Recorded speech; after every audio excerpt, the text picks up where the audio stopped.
outside. I'm like, I can't do anything. Yeah, I understand. I feel sort of the same way. Hey, have you been playing Among Us? I haven't. My boyfriend has. He keeps telling me that I need to play it. You need to. I want to wait until he's done, I think, and then I'll probably do it because then we It's can a just do it's a it. multiplayer game, so Yeah, yeah. yeah, he's got like But a group together, but it's oh, so fun. It's free on mobile, but it's like $5 on PC. yeah, if it's that cheap, I'll have to. I don't Oh, really. but it's so fun. It's so fun yelling at people being like, "You're the imposter! No, you're the imposter!"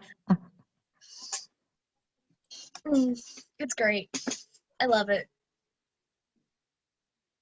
It's officially beating out Fall Guys. Like Fall Guys had like its time to shine, and it's like everyone liked Fall Guys, and then imposters came, and everyone was like, Yeah, "Goodbye." it's similar to a game on Jackbox. I can't remember. I think it's the last Jackbox because the new one hasn't come out yet. Um, that's called something about an alien. Well, I know there's like Mafia. Mafia is basically the same Yeah, thing. right. Or werewolf, same thing. Yeah. Thank you. Thank you. Oh, who was that? Oh, they are scrubs and a face shield. I love Scrubs. Look at that. Oh boy, you can't really see through these things. Oh That's God. interesting. We'll just put that on the floor. We'll just put that over there. We'll put it over there for now. Yeah. Oh, they gave us a mask too. Oh, that's nice. Yeah, that's nice. And navy You blue wear scrubs. Scrubs. Oh, and my parking thing. I'm Huh? gonna put that on my car. Oh yeah, the car thing. Yeah. I don't think they're going to have any trouble figuring out which car is mine today when it doesn't have the parking pass on it because it is orange. And I think it's also probably the only staff faculty parking that doesn't have a parking pass on it, probably. Yeah. I think there's a film on this. There is. That's why you can't see through Hey it. Tyler. There we go. I don't know that that really helps that much, but I don't think with your like mic thing it would work. yeah, I'd have to probably, I think I'll probably just have to use it for Like when you act. when Like, I'm not, yeah, when I'm not teaching, maybe. yeah. Hello, Tyler. Hello, Vincent. Hello, Mildred. Hello, Hello, humans. Jaden. We don't assume in this household you are humans.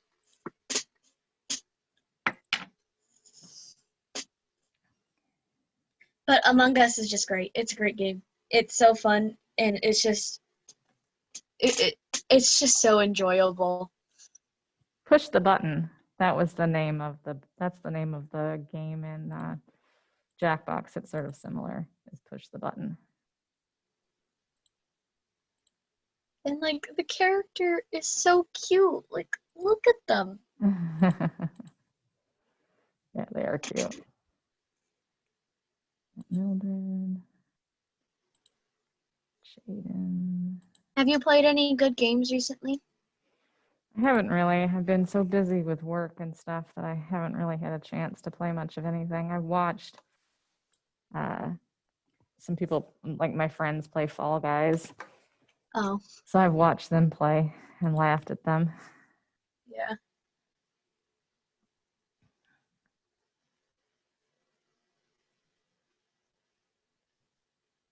I'm like I wanted to play Fall Guys, but apparently it's not on Xbox.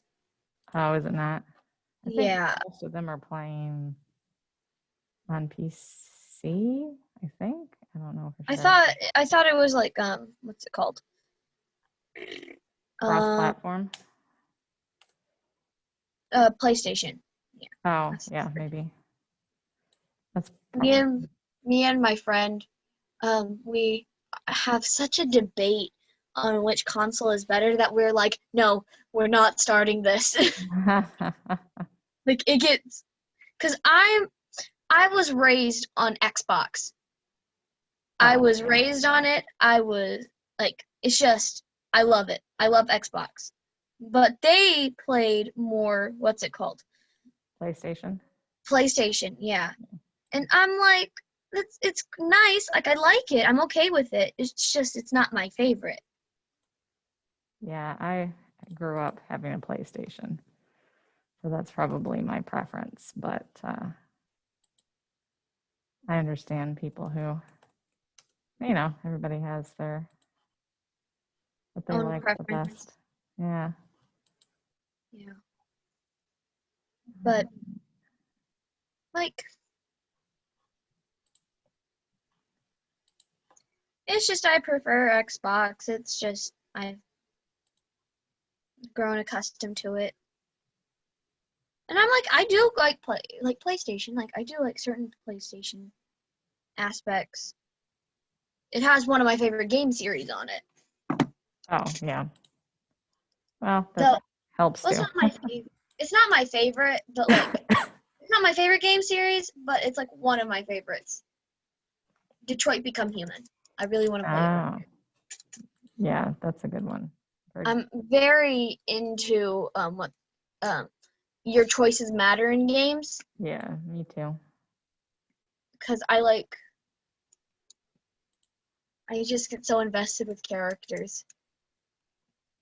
And everyone was like, Connor, we like Connor more. And I'm like, no, it was Kara. Or whatever her name was. She was best character. But everyone's like, no, Connor. All right, so we're gonna wait a couple more minutes because we're missing quite a few people. But we do have to get going today because we've got a lot to cover. So hopefully we'll pick up people pretty quickly. For those of you who can't tell, obviously I am at school, so as you can tell by the mask. Those of you who are planning to come back, I can give you a little sneak peek of what things look like here, because it's a lot different from probably what you have ever seen before or what you're used to. So yeah, let's go ahead and get our cameras on, please, so that I can see that you're here and count you for attendance. Okay, thank you, Tyler. Thank you, Madeline. Thank you, Jaden. Thank you, Victor. Thank you, Mildred. Thank you, Cameron. Thank you, Jada. Thank you, Carla. And Emma, Vincent, Giselle, Barbara, waiting on Edison, and Luis.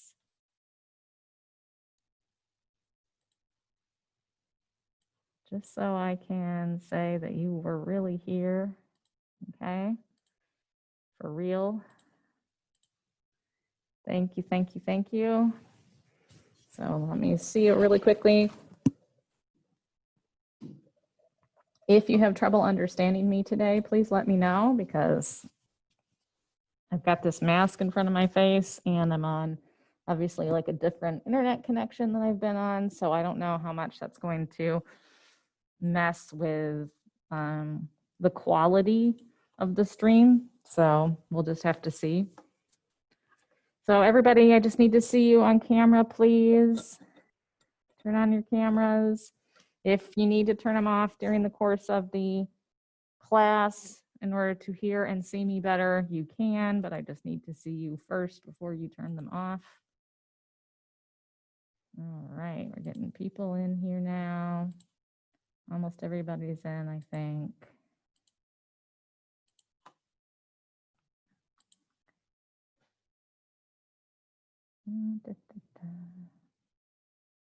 Just a reminder, if you get kicked out, just, rejoin, not a big deal. I know that it happens, it's not your fault. So, we're just all doing the best that we can. If the whole thing goes down like it did the other day, just hang on and I will try to get back in as soon as I can. Like I said, I don't know exactly what it's gonna be like now that I'm on Wi-Fi, but hopefully it'll be good so that we have a really strong connection. So, all right. So today we are talking about, guess, what do you think? Where are we going?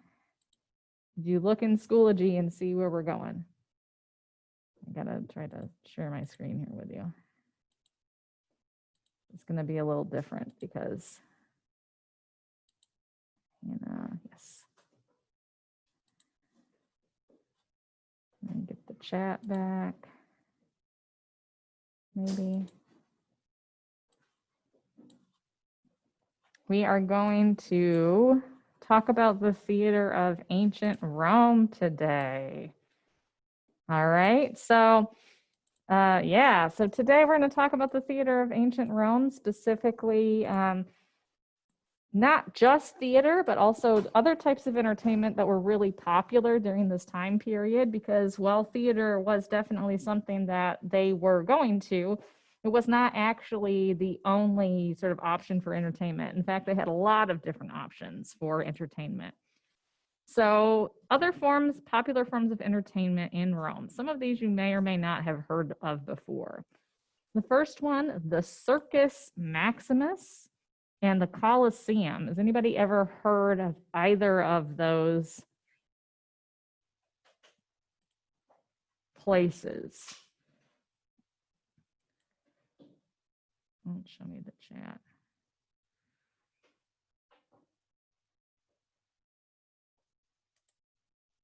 It's not showing me the chat for some reason. I'm going to minimize this really quick. See if I can get it, the chat up. There we go. Okay, there we go. Sorry, can you guys still read this? If I have it, we don't have our second monitors yet, so it's kind of hard for me to use both. Okay, so what do we know about either the Circus Maximus or the Colosseum? What do you guys know about it? What did they do there?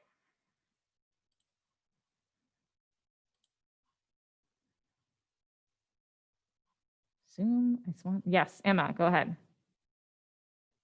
Well, I've heard of the Colosseum Okay. in like the video talking about like what people did in ancient Rome. I think the Colosseum was where like people would fight or like something involving fighting, I think. Yeah, yeah, you're right. Could anybody add on to that? My sister went like to Europe to see the Colosseum. Isn't it like the big circle thing? Like Yeah. an arena?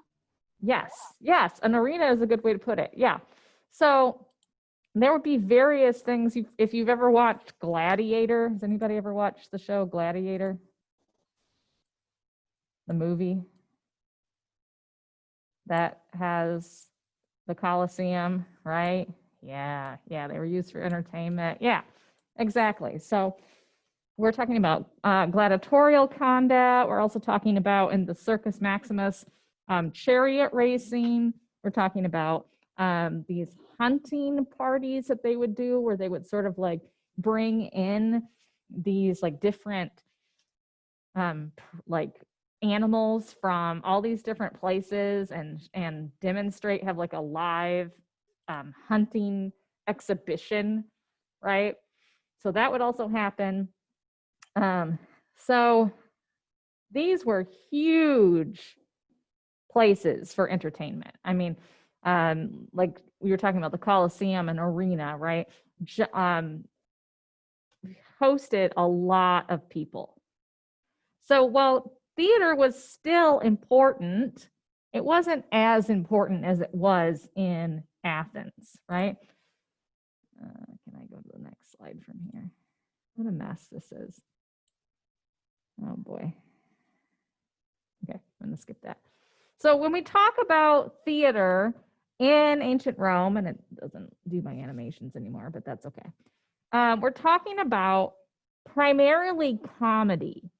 Now, does anybody remember in ancient Greece, what was more popular, tragedy or comedy?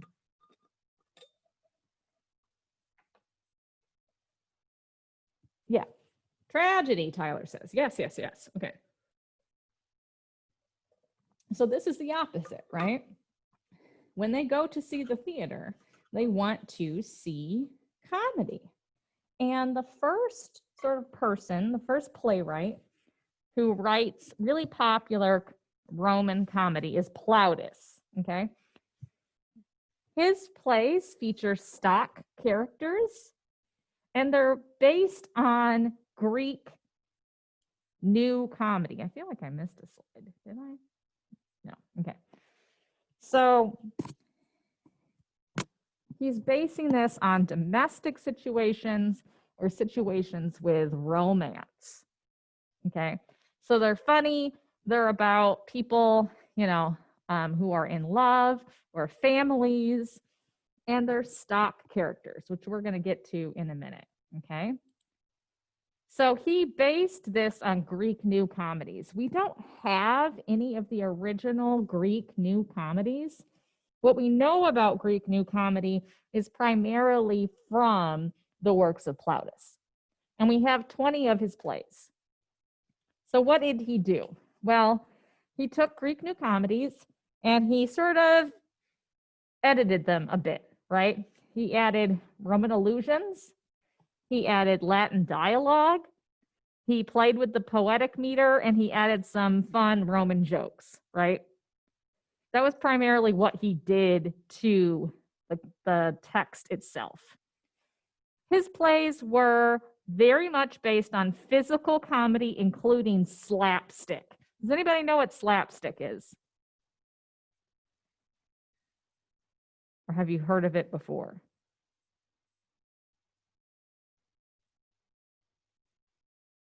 Tyler says he's heard of it. Okay. Yeah, Emma? I believe slapstick is kind of like kind of like those old cartoons. Like the Okay. old cartoons kind of had slapstick, so like it was like funny motions and funny like movements. So like you slipping on a banana would count as slapstick. Okay, yeah, right. If you've ever heard of the Three Stooges, that was sort of slapstick comedy. It's very physical. Sometimes it looks sort of violent, but there's never really any concern that anybody's going to actually get hurt. Okay. So Looney Tunes characters, you know, the coyote's running after the roadrunner and he gets hit with an anvil, right? And we laugh because we know that, you know, he's not really dead, right? It's sort of like that. Okay. And they are also meant to be sung. So Plautus's plays were written to be sung primarily, like very little dialogue, mostly sung. So stock characters. I said we were going to go back to stock characters, right? So stock characters are broad characters that don't have a lot of depth to them. They don't really change from beginning to the end of the play, okay? They have like one thing that they want, and that's what they're focused on.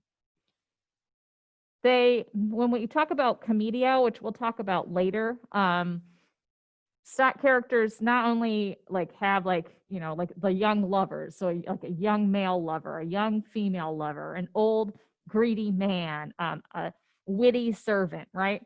But in commedia, they'll actually have masks that are shaped, and there'll be like things that you can see on the mask so you can recognize the character immediately when they walk on stage, okay? As a reminder, we're still also dealing with masked actors for Roman comedy and tragedy, okay? Does this make sense? Stock characters?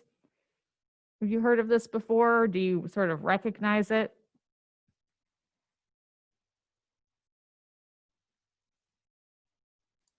I recognize it. It's kind of like, I'm gonna make an example. It's kind of like in the movie The Circle, they made the characters kind of one-dimensional so that you wouldn't particularly choose someone when you were watching the movie.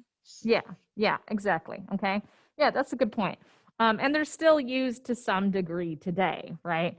But like I said, you know, very general characters. And so if you were an actor during this time, you would sort of be like the actor who plays the like greedy old man. And then in every play, you'd be playing the greedy old man, right? All right. So that was Plautus. Now we have Terence, okay? Terence plays are much more literary. They're less exaggerated. So remember we were talking about slapstick. We're getting rid of that to some degree. Although the acting during this time was very sort of like larger than life, right? His dialogue is meant to be spoken instead of sung, right? Like we had with Plautus. And his plays are very witty, right? It's more about verbal humor and making people laugh, like because of that, and less about like throwing people around and slipping on banana peels, right? Pretty obvious differences between the two. So a little bit of information about Terence. He was actually born in Carthage. So he was probably one of the first playwrights we've talked about who was a person of color. He came to Rome as a boy and as a slave. And he was educated and then he was freed. We only have 6 plays by Terence, and we have all of them. He died at a young age, so he only wrote 6 plays. And his plays, the plots are much more complex. So they're taking stories from Greek plays, they're using Greek characters, but he's making them more complex than the originals were. Is it clear the differences between the two? Yes?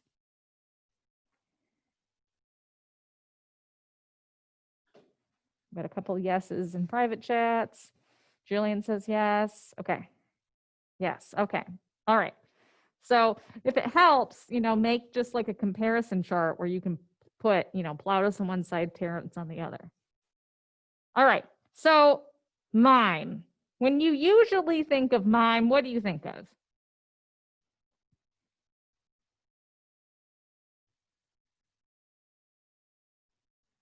Silent. Okay. No talking, right? Running in space, right? Like pretending to do something. Yeah, okay. The invisible box. Yeah, that's good. Mocking you. Okay. Facial expressions. Yeah, right. Mime today acting like he's trapped. Yeah. Mime today is a lot different than what we're talking about when we're talking about mime in Roman times. Okay. Mime actually during this period was spoken. And it could be serious or it could be comic. So you could see mimes of both types. It's also the first place where we're going to see female actors. And they're not going to use masks. So pretty different from traditional tragedy and comedy. In addition, mime, the plots featured a lot of violence.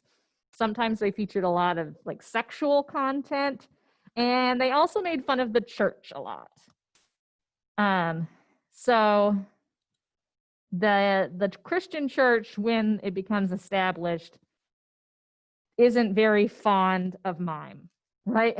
In fact, it's one of the things that they're going to try to get rid of first, right? Because they were making fun of Christianity. Questions about this, Hannah? Yeah, Emma? All right, I have 2 questions. Okay. 1, is there any information on what this Terence person looked like? Like, because unlike the other playwrights, I'm gonna assume he didn't get carvings. Yeah, there's some marble like statues, busts of him. Yeah. Okay. Also, so for mimes, like, how did it go from spoken to not spoken? Oh, we'll talk about that in a little while. Yeah. Okay. There's actually, this is going to come up several times throughout, like, as we get through history, is that mime will initially was something totally different. Yeah. We'll talk about the evolution of it for sure. Okay. Anything else? Wait, did you already address that people got like offended? Oh yeah. So yeah, once the Christian church really like takes off, they're not very excited about the fact that like this is out there making fun of Christianity, specifically the Pope was often a target. And if you know anything about some of the popes in early Christianity, they kind of deserved it. Yeah, Hannah, exactly. So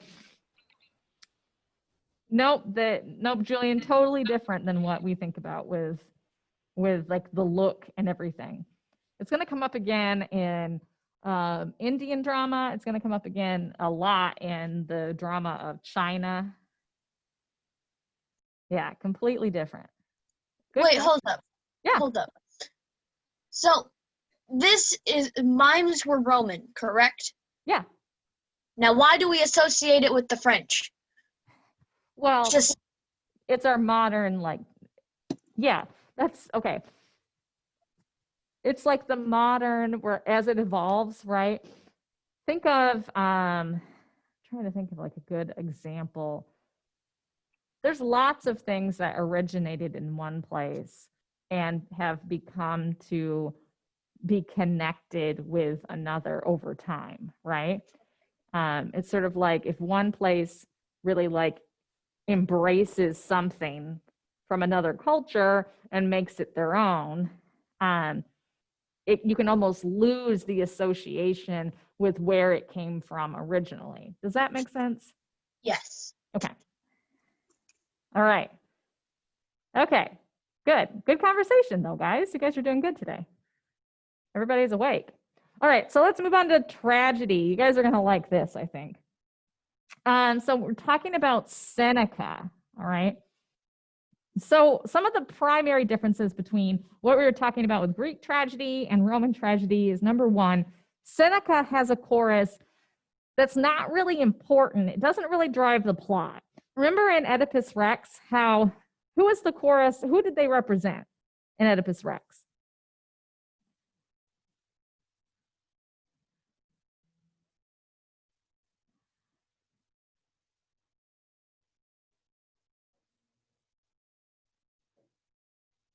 I know you know. The king? No, the king was Oedipus, right? We had our 15 chorus members. The 15 chorus members in Oedipus Rex, who were they there to represent on stage?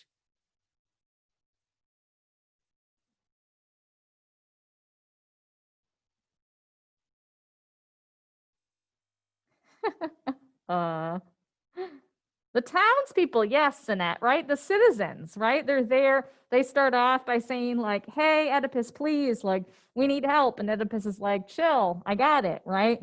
And then when Oedipus starts interrogating them, like, why didn't you do anything, right? Okay.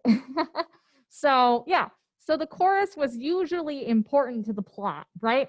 Not the case in Seneca's tragedies.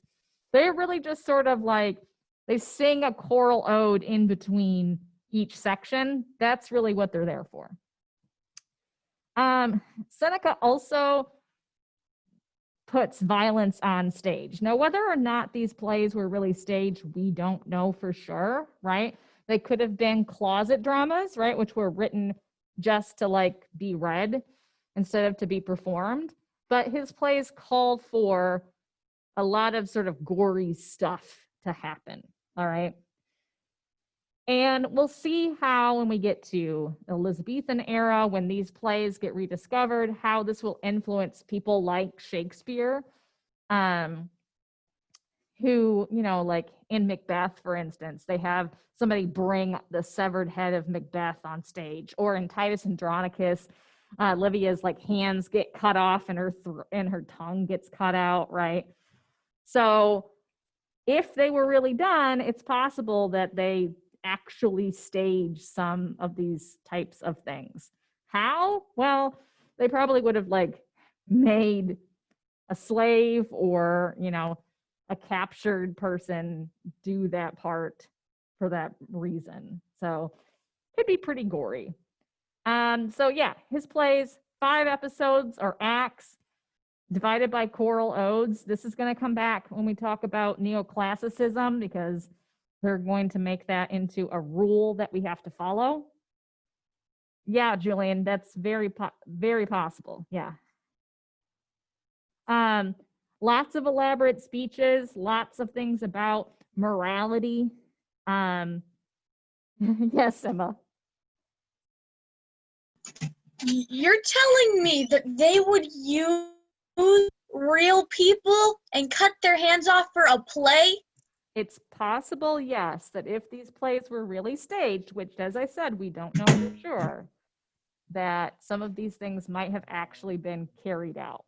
However, when you look at it in context of some of the horrible stuff that happens, like in the Colosseum, in the Circus Maximus, some of the stuff that the emperors actually like made people do, maybe it was really happening on stage. We don't know. Oh God. Yeah, pretty gruesome. His characters are also very like dominated by a single passion. So they want something, they're obsessed with it, they're trying to get it. Like that's what drives them. Okay. Anna, I told you you're going to like this part. Okay, so remember in ancient Greek, we talked about Aristotle, right? So Aristotle was sort of the first dramatic critic of that time. And now we have Horace, who writes the Ars Poetica, which I will put in the chat. And so he's sort of expanding on the rules for tragedy and comedy. The first thing he says is that tragedy and comedy should be distinct genres, and tragedy should deal with royalty, while comedy deals with common people, right? We can laugh at the foibles of commoners. He also is going to say that drama should entertain and teach a lesson. Okay, so it shouldn't just be for laughs. You should learn something from it as you're watching it. Make sense? Again, this is going to come back in a big way when we get to France and we talk about neoclassicism, because they're going to take a lot of what Horace like sort of puts forward as suggestions and say, okay, now these are the rules and you have to follow them if you're writing good tragedy. Questions about these? They're pretty straightforward.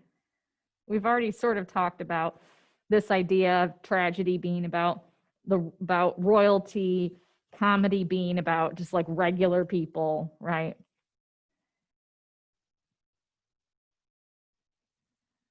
Now, we good to move on? Okay. All right. So we're going to watch a little bit of a video. Let me post the link because I have no idea what is going to happen on the Wi-Fi. Hey there, I'm Mike. No, Mike, don't talk to me yet. I'm not ready for you to talk to me. Let's do this. Okay, so I will put this in the chat just in case.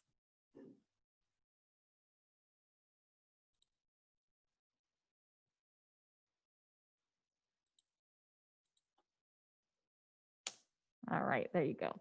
And this sort of covers in a little bit more detail the stuff that we've already talked about, but it gives you some good visuals. And it also, wait, let me go back because I don't know how angry it's going to be about. Pregnetta. Okay. It also expands quite a bit on a few things that we haven't discussed. Can you guys hear it? I can't read the chat. Let me know. Yes? This is Crash Course Theater, and today we'll be looking at the surviving literature of Roman drama, because Roman life wasn't all naval battles, naked miming prostitutes, and Christians being eaten by lions. Sometimes you had to take a break and go watch a play.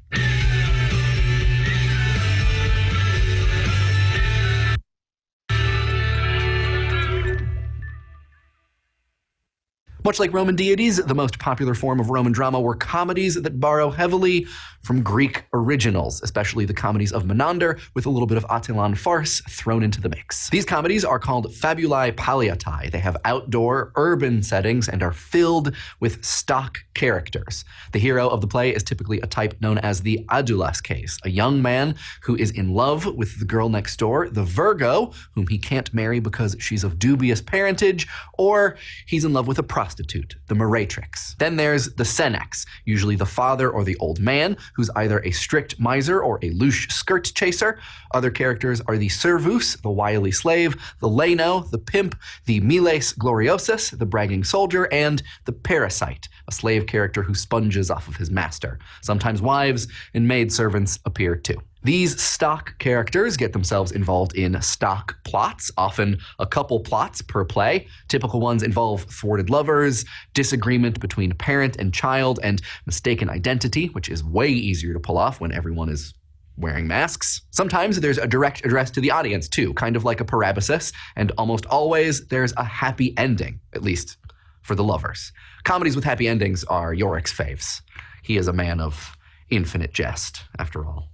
Oh, sorry, was a man of infinite jest. In the Roman plays, most of the people and settings have Greek names, which is either a hat tip to the original source or a real failure of imagination on the part of these writers. But even though the setting is ostensibly Greek, the situations and jokes about current events and even the street names are definitely Roman, especially in the works of Plautus. Plautus and Terence are the two guys we're going to be talking the most about. Why them?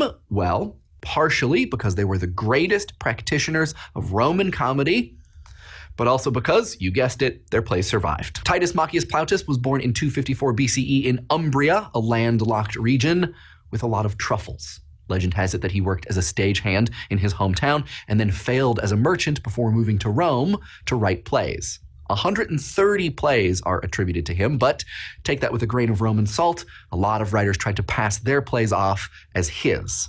A 1st century BCE scholar determined that 20 plays are definitely his, and get this, all 20 survive. More or less. That's fine. I'll take it. Plautus's plays are rambunctious comedies about middle-class people and their slaves. You could even call them musicals because from the meter they're written in, we know that at least half of each play was sung. He was a big influence on medieval and Renaissance writers. Molière was a fan, and we'll see that Shakespeare borrowed most of the comedy of errors from him.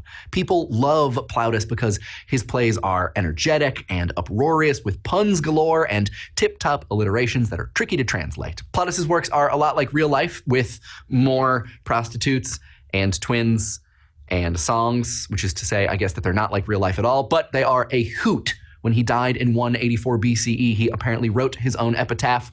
After Plautus died, comedy mourns. The stage is deserted, and then laughter, mirth, and jest all wept in company. Okay, now tell us how you really feel about yourself. Yeesh. The other major comic playwright was Publius Terentius Afer, aka Terence, who's possibly the first playwright of color. Terence was born around the late 180s or early 190s BCE in Africa at Carthage, in a spot that's now a Tunisian suburb. He was a slave owned by a Roman senator who educated him and then freed him. He came to Rome to try to break into the theater by surprising a famous poet at his house. The poet was not thrilled, but then Terence began to read his play, and suddenly the poet was totally into it. Don't take too many lessons from this, though. I didn't get this job by showing up on Stan's doorstep with a stack of things to explain. It's not a great plan. Terence wrote 6 plays, which borrowed heavily from Menander. Cicero even called him a pint-sized Menander. After the 6th, he decided that he needed to travel more to write better plays, so at the age of 25, he left Athens and died at sea. His style is more sophisticated than Plautus's. The comedy is a little less rowdy, but the ironies are deeper. The characters are saner, the meter is more regular, and the constructions are sturdier. Fewer plot holes, fewer dirty jokes, some really elegant Latin. And the women aren't treated that badly, so that's nice. These are classier plays, but they're maybe not as funny. And hey, one more difference. In Plautus and Menander, the prologue basically tells you what's going to happen. Terence doesn't do that. He creates suspense. To take a closer look at Roman comedy, we're going to check out one of Plautus's plays, The Menachmi, or The Menachmus Twins, which we selected because Shakespeare borrowed most of it for the comedy. Menachmi begins with a prologue addressed directly to the audience. An actor comes out and tells everyone, hey, listen up. This is Plautus. You love Plautus. Give it up. Give it up for our man Plautus. The prologue tells us that once there was a merchant from Syracuse who had identical twin sons. He took one of those sons to Epidamnus, where the son was kidnapped, and the merchant died of a broken heart. Both boys eventually end up being called Menachmus, which is a little weird, but hey, you do you. For simplicity, we're gonna call them M in the thought bubble. Years after their poorly fated trip, Syracuse M comes to Epidamnus searching for his brother, Epidamnus M. Epidamnus M is infatuated with a prostitute, Erotium, a name that basically means sexy. He keeps giving her all of his wife's stuff, which, understandably, makes his wife mad. Epidamnus M and his parasite servant go to visit Erotium. He gives her one of his wife's dresses and tells her to prepare a feast, and then he goes away. Syracuse M comes in, gets mistaken for Epidamnus M, and gets to eat Erotium's feast. And he's all, this place is rad. But somehow it never occurs to him that maybe he's been mistaken for the identical twin brother he's been searching for 6 years. Yeah, there are some plot holes. After the feast, Erotium gives Syracuse M the dress and tells him to take it to the tailor. Meanwhile, Epidamnus M's wife is like, why do you keep giving all of my dresses to your prostitute? So he tries to get it back from Erotium, and she's like, dude, I just gave it to you. Then his wife sees Syracuse M and mistakes him for her husband. He doesn't recognize her, so she tries to have him arrested for craziness and maybe dress stealing. Just then, Epidamnus M enters, and the two identical brothers see each other, but it still doesn't occur to Syracuse M that this is the brother he's been looking for. Luckily, the smart servant figures it out. The brothers are reunited, and Epidamnus M decides to auction off all of his stuff, including his wife, so he can return with his brother to Syracuse. Thanks, Thought Bubble. So yeah, it's absurd, sexist, heavily reliant on stock characters and stock situations, but still funny. Not all of Roman drama is quite so hilarious, though. Take the work of Seneca the Younger. Please. Haha, just a little comedy for you there. Seneca Jr. is born Lucius Annaeus Seneca in what is modern-day Cordoba, Spain in 4 BCE. That's just a little while after Horace publishes the Ars Poetica, the first major work since Aristotle's Poetics to tell people what plays should be. Seneca's dad was a big deal rhetorician, and when he was young, he was moved to Rome to study Stoic philosophy because there's nothing the kids like more than Stoicism. He came to adulthood during a pretty volatile time in Roman history. Little Seneca, who grew up to be another big deal rhetoric guy, kept running afoul of emperors, which was easy to do because a lot of them were dangerous psychopaths. Caligula almost executed Seneca, then Claudius banished Seneca on the grounds of adultery. Claudius's wife called him back and installed him as a tutor for Nero, who became emperor, and kept Seneca on as a counselor. But then Nero went a little crazy, and even though Seneca was retired, Nero blamed him for taking part in a conspiracy and ordered him to kill himself. So Seneca did. Man, Stoics. Ew. When Seneca wasn't being threatened by emperors, he sometimes wrote plays, which are mostly revisions of classic Greek works, and they're all tragedies. One possible exception is his Apocolocentausis, a satire about the emperor Claudius that no one really likes and which maybe he didn't even write. In general, Roman tragedies based on Greek subjects are known as fabulae crepidatae, and there were lots, 300 years worth, but basically Seneca's are the only ones that survive. Seneca's tragedies are notable because they're the first to favor the 5-act structure that Shakespeare would adopt. They have a different relationship to the divine, with a lot less confidence that the gods are gonna help everything work out, which is to say they're pretty dark. It makes sense when you remember all of the scary, violent emperors who were ruling Rome during Seneca's time. Nero was as merciless and arbitrary as even the most capricious god. And remember all that stuff the Greeks liked to keep off stage? Like, say, really extreme and incredibly gory violence? That's just the kind of thing Seneca wants to show. Because atrocities, especially those perpetrated on the weak by the powerful, were facts of life in his society. And also a regular feature in violent entertainments like gladiator fights. So if you've ever thought, hey, I'd really like to see Oedipus blind himself and maybe he could actually tear out both of his eyeballs, man, I have got a play for you. But not you. You don't have eyes. Because of scenes like that one and the fact that Seneca was a high-class kind of person, there's been a lot of debate about whether his plays were actually performed or whether they were closet dramas meant to be read rather than produced. Certainly some of the scenes, like the cannibal meal in Thyestes, would have required special effects, but let's not put some creepy props or even extreme violence beyond the limits of the Roman stage. Remember, these are the people who thought that a group of dwarves beating a woman with spiked clubs was just normal entertainment. Check us out next time for a survey of ancient. That was fun, huh? What'd you think? Get the chat up here. My lord. Where did the chat go? It was fun. It's different, right? I like the way that they do the Menachmi twins, right? Okay, so you've seen a little bit about all three of our playwrights here, right? So what did you notice about the playwrights, and did you have any reactions to Seneca specifically?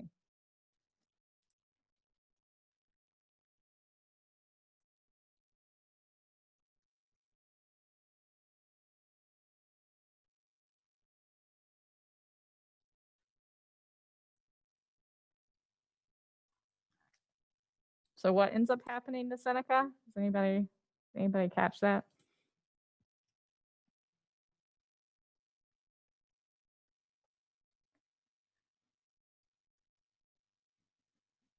Yeah, he did, right? Why? Yes, you're right, Victor. Yeah, because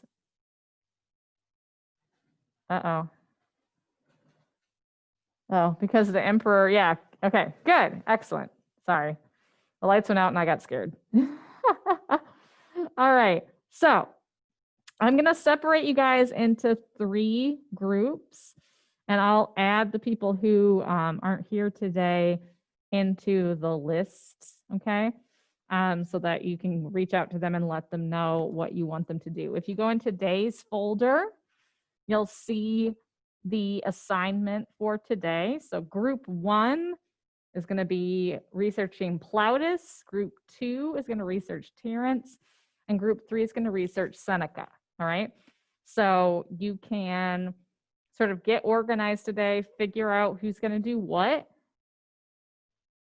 And then next class, you'll have the class to finish sort of working on this assignment. Okay. So you'll break it up however you want to break it up to create an outline of their life, the plays that they wrote, and then pick one play and you're going to give us a synopsis, right? So talking about what's it about, right? Sort of like we saw in the thought bubble. Any questions?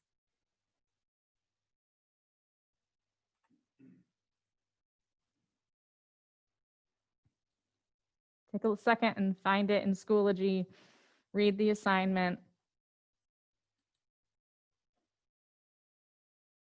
It's a little bit more detailed in Schoology than it is here.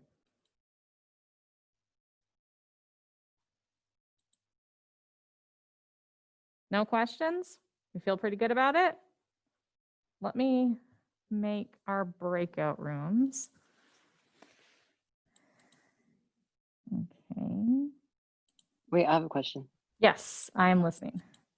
Okay, so on the Google Doc, it tells us like the outline. So we would need to put what we have on the Google Doc to a Google Slides for the Yes. presentation. Yeah, and that could be if one person wants to sort of be in charge of that, that's that would be fine with me. You know, so like if you have 2, 2, and 2, and one person wants to be in charge of making it look nice, and you guys are okay with that, that would be cool. Okay. What else? Any other questions? I'm sort of making your groups right now.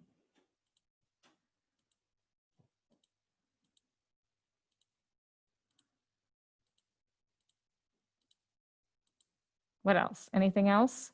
Any other questions? So we're just making a Google slide of like the questions and stuff. Yep. I want you to make a presentation so that everybody can get sort of a better idea of, you know, what each of these playwrights did. Does that make sense? Okay, so I'm gonna put you guys in rooms, and then those of you, the people who aren't here, I'll come into the room and tell you who else you'll have in your group, okay? All right, I'm gonna open the rooms right now. You'll have the rest of the time today. I'll pull you back when there's just a couple minutes left, so you can at least get started on who's gonna do what, all right? And if you have any questions, raise your hand. So away you go.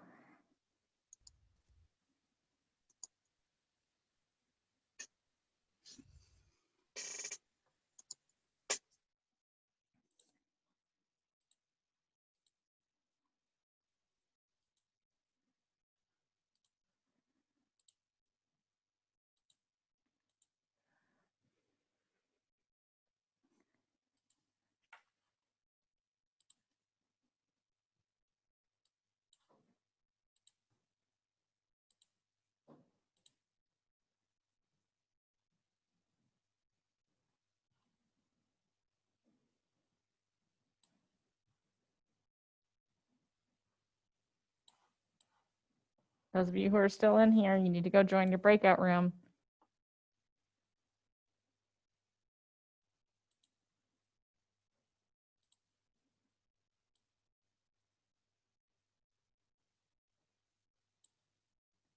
I'll give you a couple of minutes, but this indicates to me that you're not actually here in class.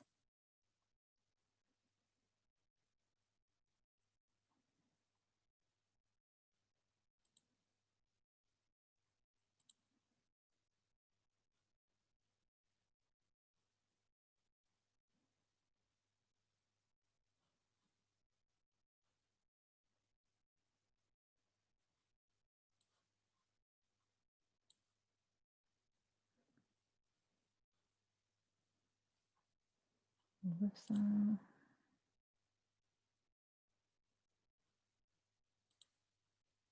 Yeah. Colin, Jaden, you need to go to your breakout rooms.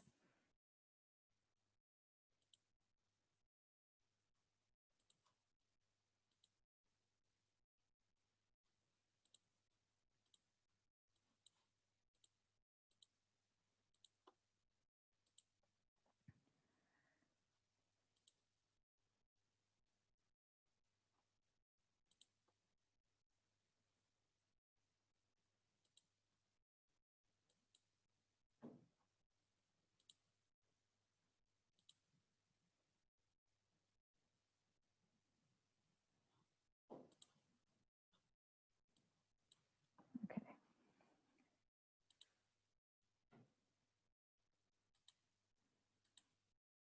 Hey guys, I just wanted to tell you that I want to add Brian to your group. Okay, so you can contact him and let him know what you want him to be responsible for. Okay, make sense? Yeah. Okay, cool, perfect. Thank you.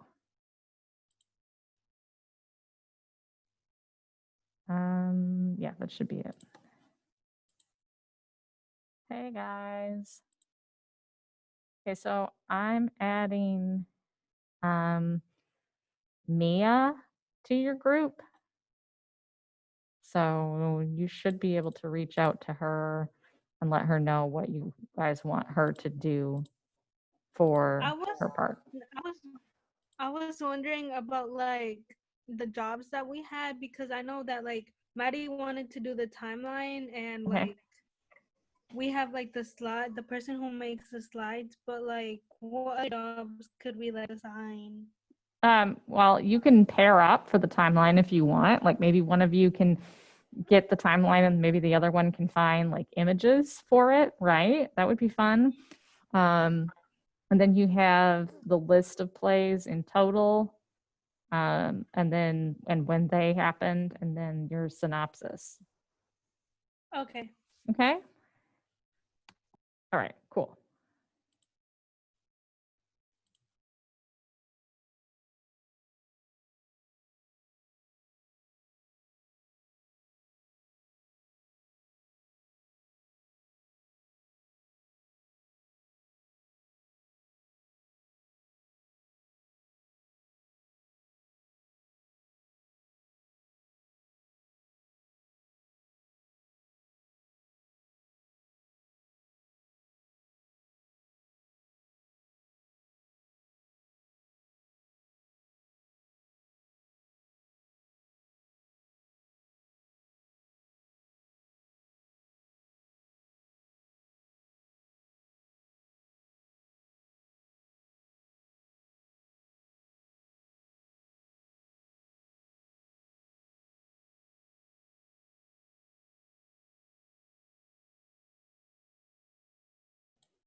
All right, we'll wait for everybody else to come back.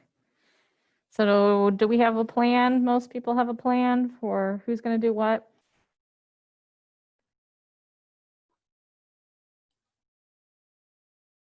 Yes?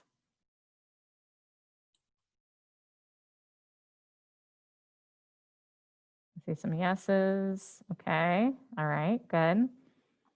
So you'll have basically the first little bit of our next class to sort of make sure that everybody's still on the same page, make sure everything looks nice before you present these, okay?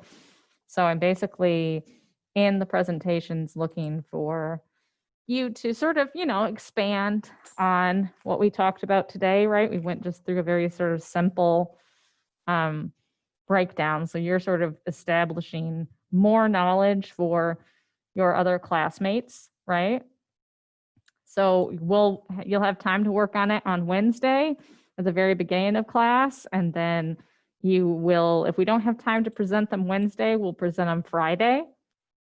But in a perfect world, we'd like to do them on Wednesday, okay? So last couple of minutes, let's just get our cameras on again, just so I can see you guys again at the end of class, okay? Thank you, thank you, thank you. I said that I would give you guys a brief little preview of what things look like. So here is what the room looks like now. So you can sort of see it's just desks, spaced 6 feet apart. And so basically the idea is that you'll sit at the same desk every day, all day, right? That's Mr. Fant. He and I are in the same room today. So you'll sit at the same desk all day, and you will be basically in your seat doing virtual learning, even if you're on campus. And then at lunchtime, they're working out something where you bring food back to your desk and eat here, right? So we're not going to be eating in the cafeteria either, okay? So those of you who are coming back, I just wanted to give you a little preview of what things, when is it due? Hopefully we can get them Wednesday, but if not, Friday. I'll type it in the chat just in case.